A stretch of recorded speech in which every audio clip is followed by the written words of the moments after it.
যত লাগে ততবার হাই কেয়ার ডাইপার। আমার সোনামণির সুরক্ষা তো আমার হাতে, মা হিসাবে আমি তাই কেয়ারফুল। হাই কেয়ার ডাইপার, মোর দেন কেয়ার।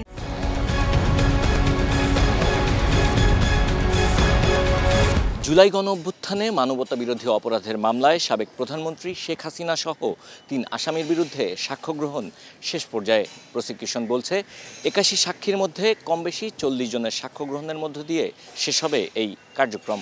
দর্শক, আমন্ত্রণ এটি নিউজের নিয়মিত আয়োজন হাই কেয়ার ডাইপার নিবেদিত আমাদের কথা অনুষ্ঠানে। আপনারা জানেন, প্রতিদিন কোনো আলোচিত বিষয় নিয়ে সাধারণ মানুষের মতামত আমরা আপনাদের সামনে তুলে ধরি।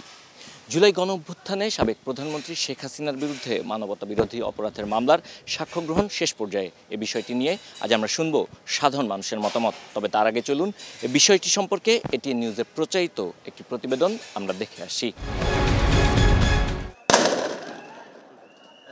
জুলাই আগস্টের মানবতা বিরোধী অপরাধের মামলায় ক্ষমতাচ্যুত প্রধানমন্ত্রী শেখ হাসিনা, সাবেক স্বরাষ্ট্রমন্ত্রী আসাদুজ্জামান খান কামাল সহ ৩ আসামির বিরুদ্ধে সোমবার পর্যন্ত ১০ দিনে ৩৫ জন সাক্ষ্য দিয়েছেন আন্তর্জাতিক অপরাধ ট্রাইব্যুনাল ১-এ। রাজসাক্ষী হওয়া সাবেক আইজিপি চৌধুরী আবদুল্লাহ আল মামুনের উপস্থিতিতে সোমবার ১০ম দিনে সাক্ষ্য দেন রাজধানীর বিভিন্ন হাসপাতালের ৪ জন চিকিৎসক ও সিলেটের স্থানীয় পত্রিকার ২ জন ফটোসাংবাদিক।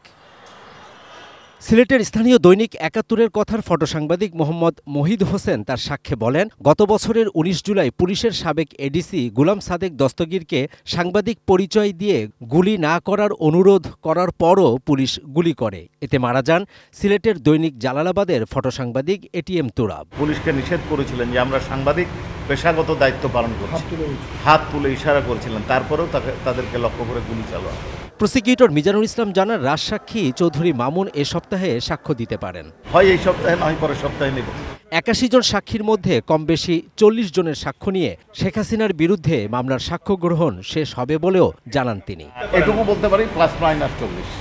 Javed Akhtar, ATN news, Dhaka.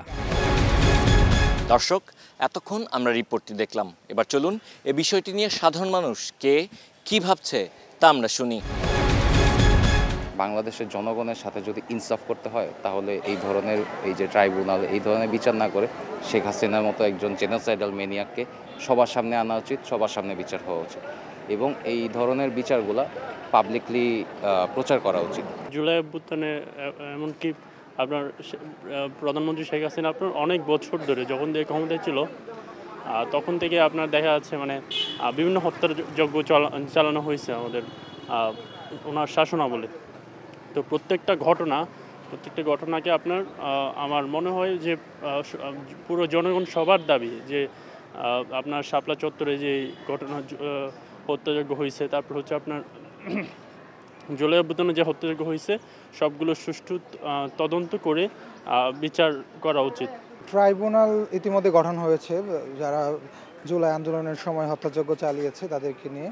So আমাদের শিক্ষার্থীদের চাওয়া হচ্ছে এই ট্রাইব্যুনালের যে সাক্ষ্য গ্রহণ এখন চলছে এটা যেন সঠিকভাবে হয়, সুষ্ঠুভাবে, এবং এখানে যেন কোনো লুকোচুরি বা মিথ্যা সাক্ষ্য বা অন্য কিছু না হয়, এবং যে ডকুমেন্টসগুলো এবং যে এভিডেন্সগুলো গভর্নমেন্টের কাছে, ডিজিএফের কাছে আছে যে হত্যাযজ্ঞ যে করেছে সেটার প্রমাণ হিসেবে, সেই দলিলগুলো যেন নষ্ট না করা হয়।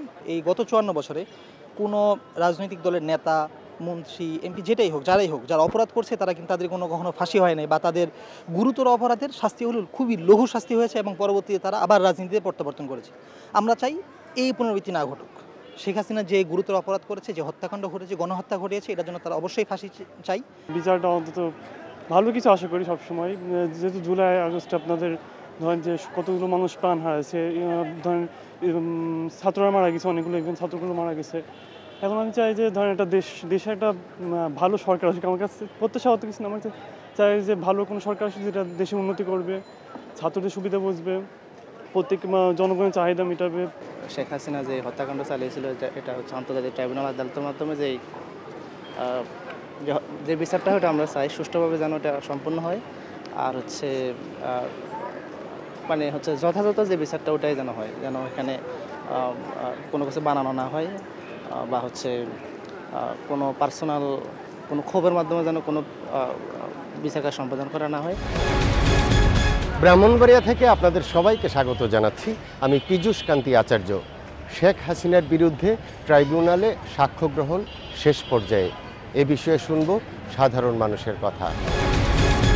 2024-এর গণহত্যার দায়ে তার যে বিচার কার্যকর হোক সেটার পক্ষে তো অবশ্যই, কিন্তু আমরা চাচ্ছি 2013 সালে যে হেফাজতের উপর নৃশংস হামলা হয়েছিল, তারপর শাপলা চত্বর, 2018 সালে নিরাপদ সড়ক আন্দোলনে এবং তার যত নেতাকর্মীরা আছে তাদের সবাইকে যার যার অবস্থান থেকে দোষী সাব্যস্ত করে, সে তো একটি অপরাধ করে নেই, বহু ধরনের অপরাধে সে অন্তর্ভুক্ত। তো আমরা চাই সব কিছুর অন্তর্ভুক্তিকরণের মাধ্যমে তার বিচার কার্য সম্পন্ন হোক এবং যাতে একটা দৃষ্টান্তমূলক বিচার দেখুক। বিগত 16 বছর ফ্যাসিস্ট শেখ হাসিনা যত অপকর্ম করেছে, যত দুর্নীতি করেছে, প্রত্যেকটি দুর্নীতি অপকর্মের বিরুদ্ধে মামলা করে তার বিরুদ্ধে বিচার করা উচিত। একটি সমৃদ্ধ বাংলাদেশ গড়তে আমি মনে করি এখনই এই পদক্ষেপগুলো নেওয়া উচিত। প্রায় দীর্ঘ 1.5 যুগ যাবৎ উনি বাংলাদেশের জনগণের উপরে যে অত্যাচার করেছে তার বিচার যদি বাংলাদেশে কার্যকর না হয় তাহলে ভবিষ্যতে আর কেউ অপরাধ করতে দুইবার ভাববে না।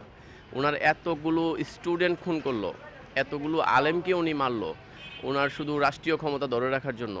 এটা খুবই জঘন্যতম একটি কাজ।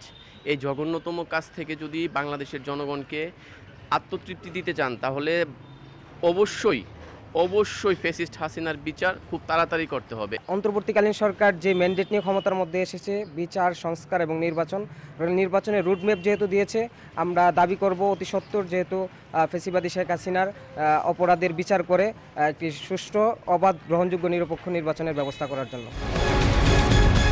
বিশেষ ট্রাইব্যুনালে সাবেক প্রধানমন্ত্রী, যিনি বর্তমানে ভারতে অবস্থান করছেন, তার বিরুদ্ধে আনীত একাধিক মামলার বিচার কার্য, সাক্ষী প্রমাণ সম্পূর্ণ হয়েছে।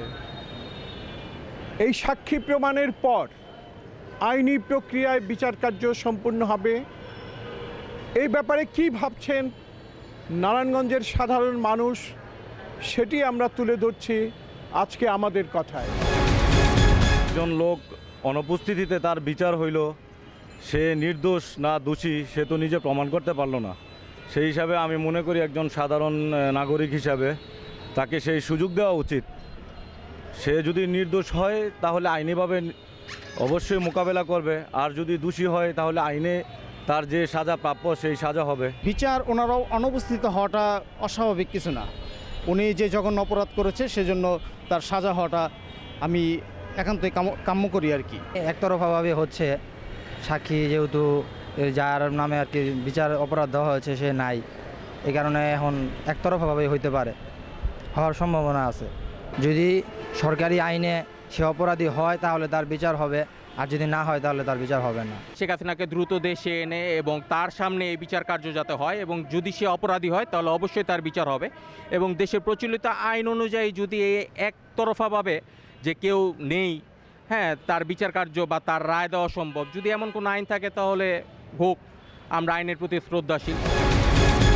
দর্শক, শেষ করছি হাইকেয়ার ডাইপার নিবেদিত আমাদের কথার আজকের আয়োজন। আগামীতে আবারও দেখা হবে ভিন্ন কোনো বিষয় নিয়ে। সে পর্যন্ত আমি সাব্বির আহমেদ আপনাদের কাছ থেকে বিদায় চেয়ে নিচ্ছি। সুস্থ থাকুন, নিরাপদে থাকুন এটিএন নিউজের সঙ্গে।